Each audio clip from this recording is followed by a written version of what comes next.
अस्सलाम वालेकुम गाइस। तो कुछ देर में हम आपको लाइव मैच दिखाने जा रहे हैं। तो हमारे ऑफिशियल पेज पे आप लाइव पीएसएल 2021 का मैच देखने वाले हैं। तो आज कौन सा मैच है मैं आपको डिटेल के साथ बता देता हूं। तो आज मुल्तान सुल्तान और कराची के दरमियान मैच है। तो कुछ ही देर में जब मैच स्टार्ट होगा तो हमारे चैनल पे आपको लाइव दिखाया जाएगा पूरा मैच। ताश से शुरू होगा और एंड तक आपको दिखाया जाएगा ओवर बाय ओवर।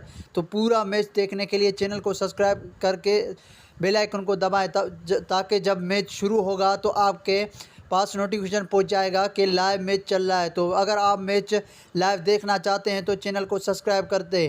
तो पूरा मैच देखें। आज मैच जो है वो मुल्तान सुल्तान और कराची के दरमियान है। तो आज शाम 6 बजे शुरू होने वाला है।